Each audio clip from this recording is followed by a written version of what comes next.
Hello everyone, welcome to Star IQ. Star IQ के इस video platform पे आप सभी का बहुत बहुत स्वागत है। इस पर्टिकुलर वीडियो क्लिप में मैं आपको 24 अगस्त 2021 से बनने वाले बहुत ही महत्वपूर्ण क्वेश्चनों से अवगत कराऊंगा। अगर आपने स्टार आईक्यू चैनल को अभी तक सब्सक्राइब नहीं किया है तो कर लीजिएगा। प्यारे बच्चों, स्टार आईक्यू यूट्यूब चैनल के साथ ही आप लोग मुझसे अनअकैडमी पे भी पढ़ सकते हैं। डिस्क्रिप्शन बॉक्स में दिए गए मेरे प्रोफाइल लिंक पे क्लिक करके मुझे आप अनअकैडमी पे फॉलो कर सकते हैं। आप लोग मेरी अनअकैडमी पे हर क्लास को फ्री देखने के लिए स्टार आईक्यू अनलॉक कोड का इस्तेमाल करना बिल्कुल मत भूलिएगा। इस कोड का इस्तेमाल करने से आपको एक तो मेरी हर क्लास फ्री में दिखाई देगी, दूसरी इंपॉर्टेंट बात यह है कि अनअकैडमी पे आप लोग कोई भी कोर्स परचेज करेंगे तो आपको 10% का तुरंत डिस्काउंट भी मिलेगा। सभी क्लासेस के लिंक के लिए आप लोग मेरा टेलीग्राम चैनल भी ज्वाइन कर सकते हैं। स्टार आईक्यू एजुकेशन जो है ना, मेरा टेलीग्राम चैनल है, वहां पे सभी क्लासेस के लिंक आपको अवश्य मिल जाएंगे। आज रात को क्लास 9:30 बजे आपको अनअकैडमी पे मिलेगी कंप्यूटर की क्लास, और रात को 11:15 बजे भी आपको अनअकैडमी पे क्लास मिलेगी जीके जीएस के इंपॉर्टेंट एमसीक्यू की क्लास। कल आपसे सवाल किया था, उसका सही जवाब क्या होगा? हरियाणा का राष्ट्रीय दूध उत्पादन में कितना योगदान है? तो हरियाणा का राष्ट्रीय दूध उत्पादन में योगदान है 5.56%, यानी कि बी ऑप्शन इसका ठीक था हमारा। हरियाणा सरकार की तरफ से सभी पैरालंपिक खिलाड़ियों को टोक्यो पैरालंपिक 2020 में भाग लेने पे कितनी राशि दी जाएगी? मैं आपको बता देता हूं कि टोक्यो पैरा ओलंपिक गेम जो है वो स्टार्ट हो चुके हैं। कब से स्टार्ट हुए हैं? आज ही से स्टार्ट हुए हैं, 24 अगस्त से स्टार्ट हुए हैं। कब तक चलेंगे सर? ये चलेंगे 5 सितंबर, यानी कि टीचर्स डे तक जो है ना ये वाले गेम चलने वाले हैं। और हरियाणा के अंदर जैसे कोई ओलंपिक में भाग लेके आता है, चाहे भले ही वो कोई भी मेडल नहीं जीत के आता, तो उसको 15 लाख रुपए दिए जाते हैं, यानी कि प्रतिभागी खिलाड़ी को बिल्कुल वैसे ही घोषणा की गई है। अगर कोई पैरालंपिक गेम में भी भाग लेके आएगा तो भी उसको 15 लाख रुपए दिए जाएंगे। बी ऑप्शन इसका ठीक है। वैसे तो आपको बता देता हूं, भारत से कुल 54 खिलाड़ी गए हैं पैरालंपिक के, जिसमें से 19 खिलाड़ी केवल हरियाणा के ही हैं। बहुत बड़ा रेशियो है, आप समझिएगा ये। दूसरी इंपॉर्टेंट बात, अगर ये गोल्ड लेके आएंगे तो इनको भी 6 करोड़ दिए जाएंगे। अगर ये सिल्वर लेके जाएंगे तो इनको 4 करोड़ दिए जाएंगे। अगर ये कांस्य यानी कि ब्रॉन्ज मेडल लेके आएंगे तो इनको 2.5 करोड़ रुपए दिए जाएंगे। और हरियाणा सरकार की ओर से सभी प्रतिभागी खिलाड़ियों को 15 लाख रुपए की राशि दी जाएगी। सर ये कौन कौन से खिलाड़ी है? तो मैंने ऑलरेडी आपको एक दिन बताए थे, फिर भी रिवाइज कर लीजिएगा। सुमित जो है वो मेंस जैवलिन F64 के अंतर्गत जाने वाले हैं। अमित कुमार जो है नहीं, ये मेंस क्लब थ्रो के अंदर जाने वाले हैं। धर्मवीर भी जाने वाले हैं थ्रो के लिए ही, ठीक है ना। अच्छा, हाई जंप में जाने वाले हैं रामपाल। नवदीप जाने वाले हैं जैवलिन के अंदर। रंजीत जाने वाले हैं जैवलिन में ही। अरविंद जाने वाले हैं शॉटपुट के लिए। टेकचंद जाने वाले हैं जैवलिन के लिए। और आपको बता देता हूं, टेकचंद जी ही जो है ना, इन्होंने ओपनिंग सेरेमनी में फ्लैग बीडर के रूप में काम किया है। आप देखिएगा, ये जब ओपनिंग सेरेमनी हुई है उसमें टेकचंद जो है वो भारत की तरफ से थे। ये भारत की झांकी है, उसमें भारत को यूं कहिएगा रिप्रेजेंट किया है टेकचंद ने। इसके अलावा एकता है, वुमेन क्लब थ्रो के अंदर है। हरविंद्र है, ठीक है ना, ये भी आपके आर्चरीज के थ्रू है, पैरा आर्चरीज में। अरुणा तंवर है, पैरा ताइक्वांडो के तहत जा रही है, ठीक है। और ये पहली वो खिलाड़ी थी भारत की जो सिलेक्ट हुई थी ताइक्वांडो में पैरा ओलंपिक में। मैंने ये सवाल भी आपको पढ़ाया था। मनीष नरवाल है, पैरा शूटिंग में जा रहे हैं। सिंहराज पैरा शूटिंग में है। योगेश मेंस डिस्कस थ्रो में जा रहे हैं। विनोद कुमार ये भी डिस्कस थ्रो में है। जयदीप जो है ये भी पैरा वेट लिफ्टिंग कैटेगरी में है। दीपक सैनी जो है ये पैरा शूटिंग में है। तरुण ढिल्लो है, ये पैरा बैडमिंटन में है। और राहुल जाखड़ पैरा शूटिंग में है।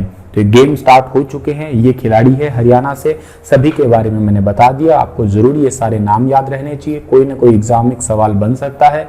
एक लास्ट सवाल ये बन सकता है आपके दिमाग में कि सर ये पैरा ओलंपिक गेम है या ओलंपिक गेम है, इनको कोई पुरस्कार वगैरह देता है तो वो हरियाणा का डिपार्टमेंट कौन सा है? तो देखिएगा, हरियाणा की तरफ से ये डिपार्टमेंट हरियाणा के मुख्यमंत्री की तरफ से दिया जाता है, खेल कोटे की तरफ से। और इसको जारी जो किया जाता है वो सूचना एवं जनसंपर्क एवं भाषा विभाग के द्वारा इसे जारी किया जाता है।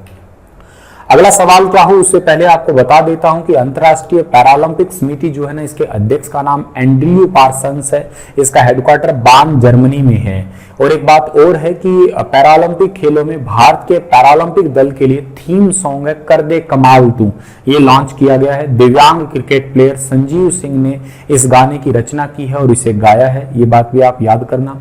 ये कब से कब तक है ये तो मैंने बता ही दिया, 24 अगस्त से 5 सितंबर तक होने वाले हैं। इसके आधिकारिक शुभंकर का नाम सोमिटी है और पहली बार इसमें नौका दौड़ जो है ना ये शामिल किया गया है, और के अलावा जो है ना साइड फुटबॉल जो है ना और ताइक्वांडो, और ये सारी जो है ना साइड फुटबॉल की जगह बैडमिंटन आ गया है और ताइक्वांडो जो है ना इनकी शुरुआत की गई है।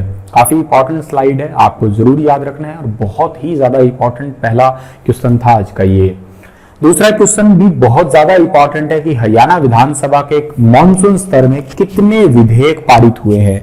हरियाणा विधानसभा अभी आपको सबको पता है कि जिसका मानसून सेशन चल रहा था और उसमें रिसेंटली जो है ना टोटल 5 विधेयक पास हुए हैं। सर ये 5 विधेयक है कौन से? पहला विधेयक है हरियाणा लोकायुक्त संशोधन विधेयक 2021, दूसरा है हरियाणा उद्यम प्रोन्नति द्वितीय संशोधन विधेयक 2021, तीसरा है पंडित लक्ष्मीचंद राज्य प्रदर्शन और दृश्य कला विश्वविद्यालय रोहतक संशोधन विधेयक 2021, चौथा है हरियाणा नगर पालिका क्षेत्रों में अपूर्ण नागरिक सुख सुविधा व अवसंरचना का प्रबंधन के लिए विशेष उपबंध करना, इसके लिए विधेयक 2021 है, और पांचवा और लास्ट है महर्षि वाल्मीकि संस्कृत विश्वविद्यालय जो कैथल में उसका संशोधन किया है एक विधेयक के तहत, और उसका नाम वाल्मीकि से ब के जगह व कर दिया, वाल्मीकि संस्कृत विश्वविद्यालय के रूप में अब जाना जाएगा। ये भी विधेयक पास हो गया है। तो टोटल 5 जो है ना ये विधेयक पारित हो चुके हैं अब तक, जो ऑफिशियली डेटा है मैं आपको बता रहा हूं ये वाले।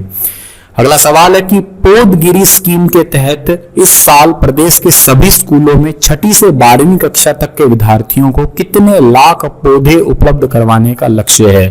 तो हरियाणा के जो पर्यावरण मंत्री है, पर्यावरण और वन मंत्री जिनका नाम है कंवर पाल गुर्जर, उन्होंने अभी इस मॉनसून जो सेशन चल रहा था विधानसभा का उसी के दौरान ये घोषणा की है कि 6ठी से 12वीं तक के विद्यार्थियों को टोटल 20 लाख पौधे उपलब्ध करवाने का लक्ष्य है हरियाणा सरकार का। चालू वित्त वर्ष में लगभग 3 करोड़ पौधे लगाए जाएंगे ओवरऑल तो, और सभी स्कूलों के तहत जो है ना 20 लाख पौधे उपलब्ध करवाने का लक्ष्य है पौधगिरी स्कीम के तहत। ये पौधगिरी स्कीम हरियाणा सरकार ने वृक्षारोपण को प्रोत्साहित करने के लिए छात्रों के लिए स्टार्ट की गई है। इसमें 6वीं से 12वीं के जो छात्र हैं वो पेड़ लगाने के लिए उन्हें प्रोत्साहन दिया जाएगा, और हर 6 महीने में 3 साल की अवधि के लिए हर जीवित पेड़ पे 50 रुपए भी मिलने वाले हैं स्कूली बच्चों को। मतलब थोड़ा प्रोत्साहन हो जाएगा, कुछ खर्चा मिल जाएगा, बच्चे इस लालच में पौधों की जो है रक्षा करते रहेंगे।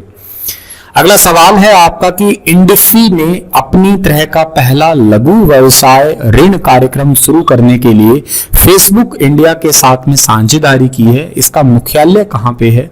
इसका मुख्यालय है प्यारे बच्चों गुरुग्राम के अंदर इंडफी का, यानी कि बी ऑप्शन इसका ठीक रहेगा हमारा। बेसिकली मैं बताता हूं ये करने क्या वाली है। इंडफी ने छोटे व्यवसाय यानी कि कोई छोटा बेसिक अगर आप लोग कोई बिजनेस स्टार्ट करना चाहते हैं तो उसके लिए 5 लाख रुपए से 50 लाख रुपए तक का लोन देने वाली है ये वाली इंडफी कंपनी, 17 से 20% की ब्याज के दर पर, और महिलाओं को स्वामित्व वाले व्यवसाय के रूप में आंशिक रूप से या पूर्ण ब्याज की दर पे 0.2% अतिरिक्त कटौती भी मिलने वाली है। इतनी बात को आपको याद कर लेना है इसमें। अब आपको ये बात याद करनी है समझौता करने पे क्या है कि फेसबुक अपने विज्ञापन में इंडफी को दिखाएगा, समझौता इसलिए हुआ है। इंडफी के एमडी और सीईओ का नाम आलोक मित्तल है, इसका हेडक्वार्टर तो गुरुग्राम हरियाणा में है ही। फेसबुक के सीईओ का नाम तो मार्क जुकरबर्ग है, इसका हेडक्वार्टर कैलिफोर्निया अमेरिका के अंदर है। इस बात को भी आप लोग याद रखिएगा। हिसार एयरपोर्ट के अब एरोड्रोम प्रोजेक्ट का कौन सा फेज शुरू हो गया है? तो हिसार एयरपोर्ट के अब एरोड्रोम प्रोजेक्ट का फेज नंबर 11 जो है वो स्टार्ट हो चुका है। मतलब अब से पहले टोटल 10 फेज जो है वो पूरे हो चुके हैं। फेज 1 सर कब शुरू हुआ था? साल 2018 में पूरा ही हो गया था ये शुरू होके। फेज 11 अब स्टार्ट हो चुका है जिसमें क्या होने वाला है 4000 फीट से 10,000 फीट तक का जो है एयर स्ट्रिप बनाया जाएगा। यहाँ पे आपको ये भी याद होगा कि इस एयरपोर्ट का नाम जो है ना महाराजा अग्रसेन अंतरराष्ट्रीय हवाई अड्डा कर दिया गया है। ये बात भी आपको पता होगी। यह अधिनियम जो है महाराजा अग्रसेन को श्रद्धांजलि देने के लिए किया गया है। ये हिसार हरियाणा का पहला नागरिक हवाई अड्डा है और 2018 में जो है ना नागरिक उड्डयन महानिदेशक जो डीजीसीए डिपार्टमेंट है इन्होंने जो है इसे सार्वजनिक हवाई अड्डे का लाइसेंस दिया था। यह हवाई अड्डा अग्रवा शहर के पास में है, इसी करके इसका नाम महाराजा अग्रसेन भी कर दिया गया। ये बात भी आप लोग याद कर सकते हैं। जो DGCA डिपार्टमेंट है, इसके बारे में अगर मैं बात करूं, जो जर्नल ऑफ एविएशन डिपार्टमेंट है, इसका हेडक्वार्टर न्यू दिल्ली के अंदर है और अपना हरियाणा है। इसके नए राज्यपाल 15 जुलाई को बने हैं बंडारू दत्तात्रेय, 18वें राज्यपाल है हरियाणा के। हरियाणा के अंदर सुरेंद्र सिंह मेमोरियल मिनी चिड़ियाघर जो कि पीपली कुरुक्षेत्र के अंदर है, बहुत महत्वपूर्ण है। एक मिनी चिड़ियाघर हरियाणा के रोहतक में भी है, ठीक है ना, रोहतक चिड़ियाघर के नाम से फेमस है वो। ऐसे वन्य जीव अभ्यारण्य की बात करें तो नाहर वन्य जीव अभ्यारण्य है, अबूबसर वन्य जीव अभ्यारण्य है और भिंडावास और सुल्तानपुर को तो रिसेंटली रामसर साइट के तहत भी काउंट किया गया था। तो आज का सेशन आप लोग इतना ही है जो याद कर लीजिएगा। आपके लिए एक सवाल छोड़ के जा रहा हूं कि हाल ही में किस जिले की टीचर को राष्ट्रीय शिक्षक पुरस्कार के लिए नामित किया गया है? करनाल, भिवानी, अंबाला, हिसार। बताइए बड़े ही विस्तार से इसके बारे में। कल फिर हाजिर होऊंगा लेटेस्ट अपडेट के साथ में। तब तक आप अपना ख्याल रखिएगा, हंसते मुस्कुराते अवश्य रहिएगा। Thank you so much.